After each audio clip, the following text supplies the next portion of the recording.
특별히 오늘 본문은 절기 설교잖아요. 성탄절 때 많이 보는 설교 본문인데 이렇게 그 평주일에 이렇게 이 말씀 보는 것이 조금은 낯설 수가 있습니다.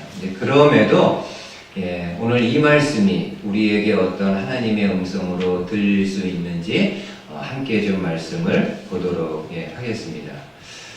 한번 여러분 생각해 보십시오. 여러분은 예수님을 누구로 생각하고 있고 또 누구로 믿고 있으신가요?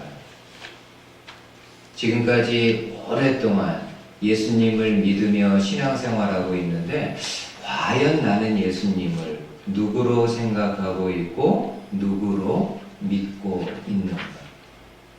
여러분 마태복음 1장, 지난번에 나누었던 마태복음 1장은 예수님이 누구이신가를 소개하는 장입니다. 마태는 예수님의 족보 또 예수님의 부모님을 소개하면서 예수님이 누구이신가를 간접적으로 소개를 하고 있습니다. 그리고 오늘 본문인 마태복음 2장은 예수님의 탄생을 기록하면서 예수님이 누구이신가를 좀 더 구체적으로 그리고 직접적으로 소개하고 있습니다. 특별히 마태는 구약의 말씀을 4번 인용하면서 예수님의 탄생 이야기를 하고 있습니다. 마태가 이렇게 예수님의 탄생을 기록할 때 구약 성경을 많이 인용하는 이유는 무엇일까요? 다분히 의도적입니다. 여러분이 아는 것처럼 마태복음은 그 대상이 유대인들을 위해서 쓰여진 복음서이기 때문에 그렇습니다. 여러분, 유대인들은 구약 성경을 하나님의 말씀으로 철두철미하게 믿는 사람들이기 때문에 마태가, 같은 유대인인 마태가 예수님의 탄생을 기록할 때 필요한 곳에 구약 성경을 인용하면서 이 땅에 오신 예수님은 구약 성경이 예언한 사람이고 구약의 말씀을 성취하기 위해서 오신 분임을 말씀해 주고 있습니다. 이런 배경을 가지고 함께 이제 오늘 본문을 보도록 하겠습니다. 오늘 본문은 이렇게 시작이 됩니다. 1절 한번 보세요. 1절 말씀. 헤로드 왕 때에 예수께서 유대 베들레헴에서 나심에 동방으로부터 박사들이 예루살렘에 이르러 말하되. 여러분 다른 복음서에 보니까는 아기 예수를 임신한 요셉과 마리아는 호적하러 고향 땅으로 갑니다. 이들의 고향은 어디인가요? 다윗의 동네인 유대에 있는 베들레헴입니다. 이들이 베들레헴에 도착했을 때 마리아가 아기 예수를 낳게 됩니다.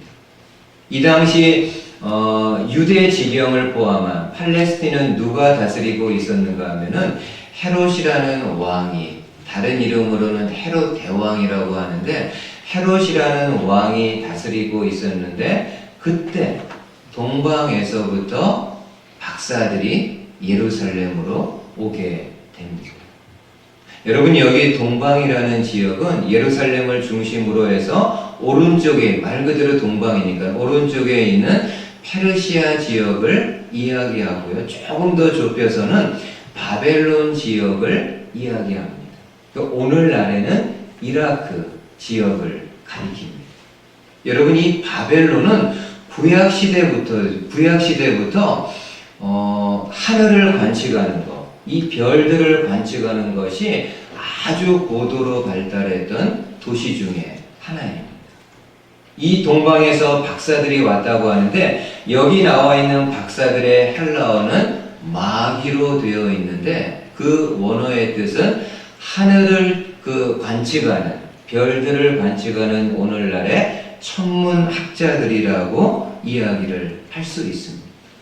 이들이 바벨론 지역에서 늘 별을 이렇게 관찰하다가 어느 날 왕의 별, 메시아의 별을 발견합니다.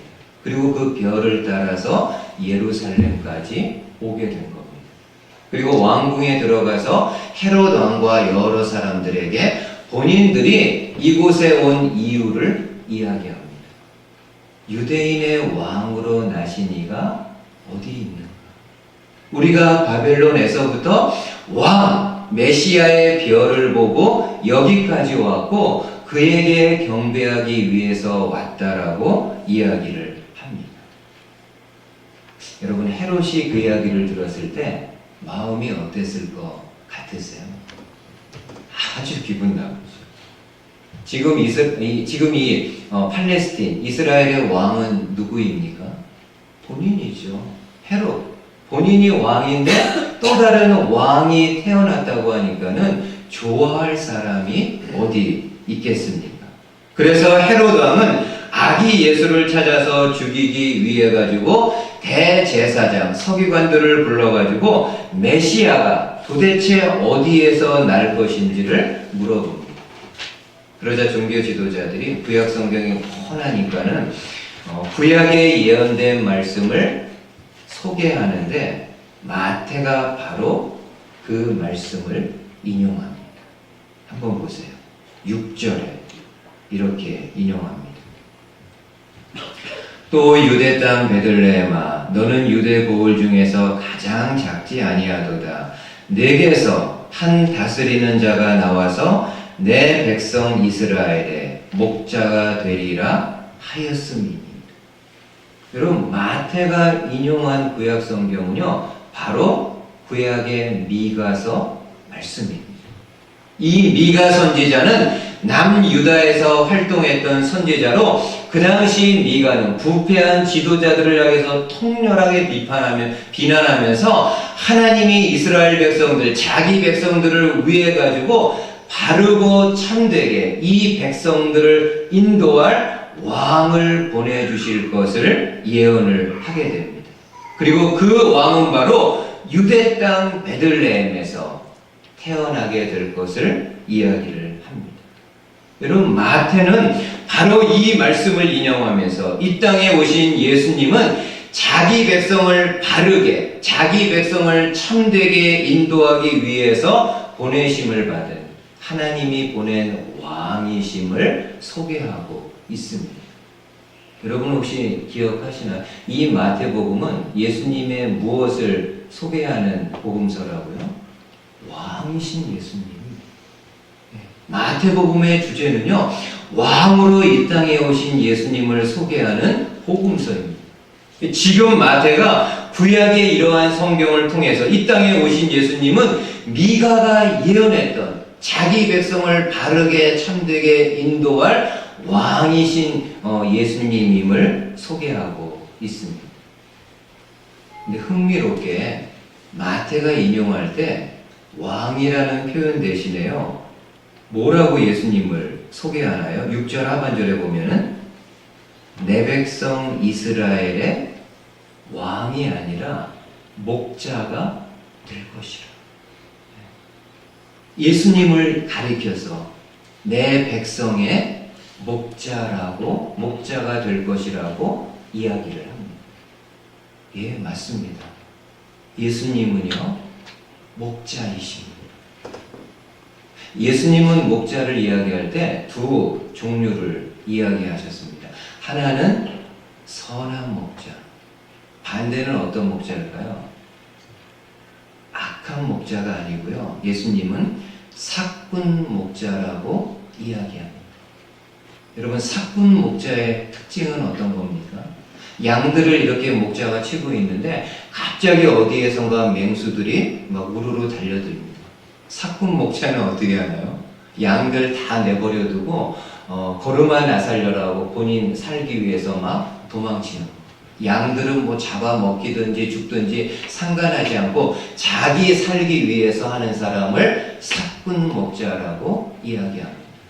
선한 목자는 어떻습니까? 양들을 목양하는데 맹수들이 왔을 때 그 양들, 자기 양들을 보호하기 위해서 앞서서 그 맹수들과 싸우다 죽는 한이 있더라도 자기 양을 지키는 목자라고 이야기합니다. 예수님은 당신을 뭐라고 이야기합니까? 요한복음에 보면 예수님이 당신 자신을 이야기하죠. 나는 선한 목자다. 나는 선한 목자다. 하나님이 내게 맡겨주신 내 백성, 내 생명 다해서 지키는 선한 목자라고 말씀하십니다. 예수님은 입으로만 이야기하고 공수표 남발했나요? 아니요. 실제로 그러셨잖아요. 아무 죄, 아무 흠이 없는 예수님에서 이 땅에 있는 자기 백성 모든 사람들을 죄로부터 구원하기 위해서 십자가에서 대신 죽으심으로 이 땅에 있는 자기 백성들의 영혼과 육체를 살리셨습니다. 그러기에 여러분, 올해 표가 어떤 건가요? 끝까지 하나님을 신뢰합시다. 이런 주님이기 때문에 선한 목자, 자기 백성을 위해서 생명을 아낌없이 내어놓고 버리신 분이기 때문에 저와 여러분들이 정말 이 주님 신뢰할 수 있습니다. 그렇잖아요.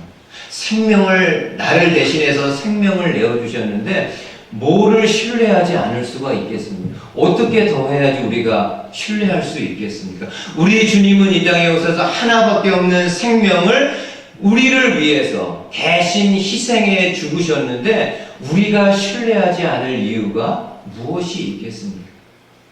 다른 헛된 신, 다른 사람들 신뢰할 수 없습니다. 너무 업앤다운이 심하기 때문에. 그러나 예수 그리스도는 끝까지 뭐 죽으나 사나 뭐 좋거나 나쁘건 간에 끝까지 신뢰할 수 있는 그런 분입니다. 바라기는 저와 여러분들 모두가 선한 목자이신 이 주님의 말씀에 순종하고 그 예수님을, 목자이신 예수님을 끝까지 신뢰하고 순종하며 나아갈 수 있는 저와 여러분들 되실 수 있기를 주님의 말씀으로 축복을 드립니다. 두 번째 내용은 조금 좀 어렵습니다. 한번 여러분 잘 주의를 좀 기울여 보세요. 두 번째로 헤롯은 종교 지도자들을 통해서 메시아가 어디에 태어날 것인가를 압니다. 유대 땅 베들레헴에 태어나는구나. 근데 뭐 베들레헴이 뭐 작은, 물론 이스라엘 전체로 볼 때는 작은 도시지만은 그 베들레헴 어느 집에 태어났는지는 모르잖아요. 그러니까 헤롯이 이 동방에서 온 박사들을 불러가지고 베들레헴으로 보내면서 이야기를 합니다. 당신들이 왕으로 오신 아기를 찾으면은 다시 내게 돌아와서 나에게도 알려달라. 어느 집인지 나에게도 알려달라. 그러면 나도 당신들과 같이 가서 경배하겠다라고 이야기를 합니다. 거짓말이죠. 거짓말이죠. 그래서 동방의 박사들이 왕궁에서 나왔을 때 자기들이 보고 왔던 별이 다시금 나타나서 그들의 길을 인도를 합니다. 그리고 한 집에 그 별이 머뭅니다. 이 박사들이 들어가 보니까는 아기 예수와 모친 마리아가 함께 있습니다.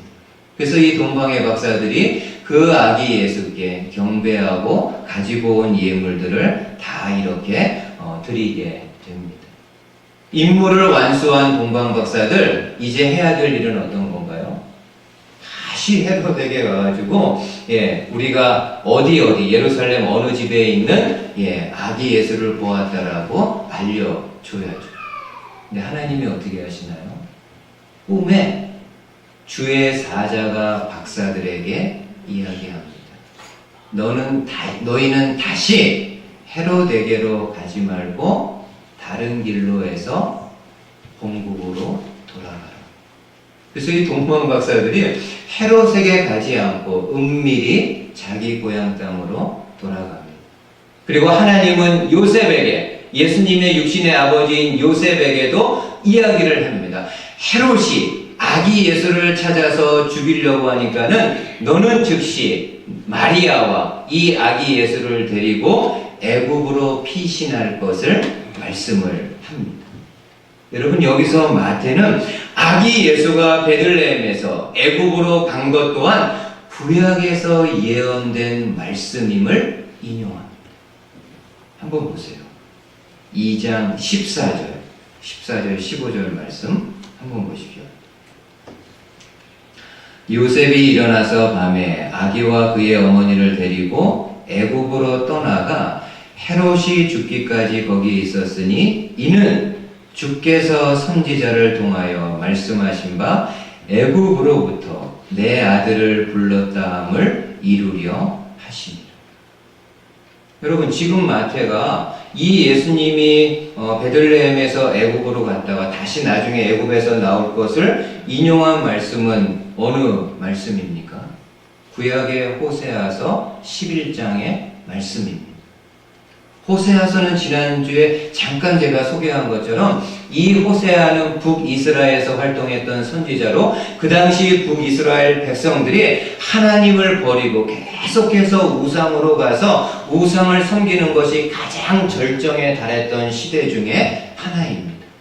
당시 이스라엘 백성들이 하나님을 등 뒤로 버려버 계속해서 우상에게 가가지고 섬기는데도 하나님이 끝까지 내 백성 이스라엘을 포기하지 않겠다라는 것을 호세아를 통해서 계속 이야기합니다. 다시 나에게 돌아오라. 그러면서 하나님은 호세아에게요, 내가 이스라엘 백성들을 얼마나 사랑하고 있는지를 이렇게 말해줍니다. 한번 잠깐 보세요. 호세아 11장 1절에 이렇게 말씀합니다. 이스라엘이 어렸을 때에 내가 사랑하여 내 아들을 애굽에서 불러냈거늘 선지자들이 그들을 부를수록 그들은 점점 멀리하고 바알들에게 제사하며 아로새긴 우상 앞에서 분향하였다. 1절에 보세요. 하나님이 이스라엘을 얼마나 사랑하는지. 하나님은 이스라엘을 가리켜 뭐라고 이야기합니까? 내가 사랑하는 내 아들이다. 이스라엘 전체를 가리켜가지고 하나님이 이야기할 때 내가 정말 사랑하는 내 아들과 같은 민족이다. 그리고 하나님은 아들 같은 이스라엘을 어떻게 하셨다고요? 애굽에서 불러냈다. 하나님은 모세를 통해 비참하게 종살이하는 내 아들 이스라엘을 애굽에서 출애굽시킨 그 사건을 말씀합니다. 바로 마태는 이 말씀을 인용하면서 아기 예수가 애굽으로 갔다가 애굽에서 다시 나올 것을 말씀하는데, 이는 예수님이 영적인 면에서 제2의 출애굽을 행하신 분임을 소개하는 겁니다. 화면 한번 잠시 보세요. 출애굽이라는 단어는 영어로 엑소더스입니다. 이 엑소더스는 두 개의 단어가 합쳐지만 하나는 엑스, 또 하나는 호도스라는 헬라어에서 온 단어입니다. 엑스의 뜻은 뭔가요? 밖으로 끄잡아내는 거, 밖으로 끌어내는 거. 호도스는요, 그 길이란, the way, the road, 그 길이라는 뜻을 가지고 있습니다. 그러니까 출애굽은 이스라엘 백성들이 그 길로부터 그 웨이에서 나온 것을 말합니다. 다시 말해서 노예로 종살이하던 애굽의 길에서 밖으로 출애굽한 것을 이야기합니다. 마찬가지로 예수님은 죄의 노예로 종살이하는 세상 사람들을 이끌어내어 가지고 하나님의 나라로 인도하시는 분임을 마태가 이 말씀들을 인용하면서 보여주는 거예요. 이 세상의 모든 사람들이 죄 아래서 죄의 길을 걷고 있는데 이 죄의 길에서 벗어날 수 있도록 예수님이 그들을 엑소도스, 이끌어내어 가지고 하나님 나라로 인도하시는 분이 예수님이심을 마태가 보여주는 겁니다. 실제로 여러분, 예수님의 죽음이요, 그렇습니다. 누가복음 9장에 제가 하나만 더 소개하고 마칠게요. 누가복음 9장에 여러분이 잘 아는 이야기가 있습니다. 한 번은 예수님이 3명의 제자들과 함께 한 산에 올라가십니다. 이 3명의 제자, 베드로, 야고보, 요한, 그 산에서 예수님이 이렇게 변형되신 놀라운 모습을 보게 됩니다. 또 어떤 모습을 보게 됩니까? 갑자기 구약의 모세와 엘리야가 등장을 해서 예수님과 함께 이야기하는 장면을 보게 됩니다. 도대체 이 세 사람이 모세, 엘리야, 예수님이 무슨 담화를 하셨을까? 고맙게도 누가복음이 그 내용을 소개해 줍니다. 한번 마지막으로 보세요. 누가복음 9장에 문득 두 사람이 예수와 함께 말하니 이는 모세와 엘리야라. 영광 중에 나타나서 그 다음 보세요. 장차 예수께서 예루살렘에서 별세하실 것을 말할세. 모세와 엘리야, 예수님이 삼자가 이렇게 서로 이야기한 내용이 무엇입니까? 예수님의 별세, 예수님의 죽음에 대해서 이야기하셨다. 여러분 흥미롭게도 이 별세 있잖아요. 별세 헬라어 원어가 엑소더스로 되어 있습니다.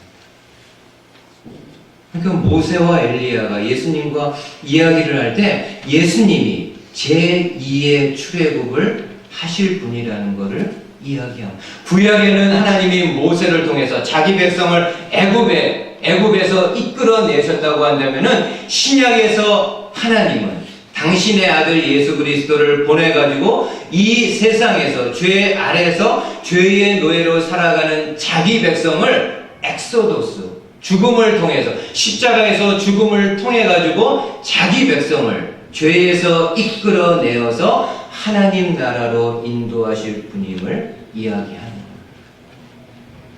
저와 여러분들이 믿고 있는 예수님은 어떤 분이십니까? 그냥 내가 어려울 때 짠하고 나타나서 내게 필요한 거 주시는 그런 분인가요? 내 마음이 외롭거나 힘들 때 이렇게 살며시 오셔가지고 그냥 내 마음 위로해주고 이 정도의 분이신가요? 그렇지 않습니다. 오늘 마태가요 아주 논리적으로 구약의 말씀을 가지고 이야기합니다.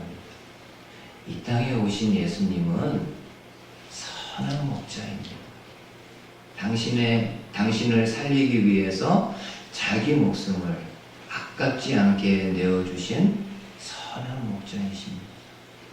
당신이 믿고 있는 예수님은 죄 가운데 허덕이고 있는 당신을 이끌어서 하나님 나라로 인도하기 위해서 오신 분입니다. 이 믿음이 다시 한번 저와 여러분들 마음 가운데 새겨지는 시간 되시기를 바라겠습니다. 하나만 더.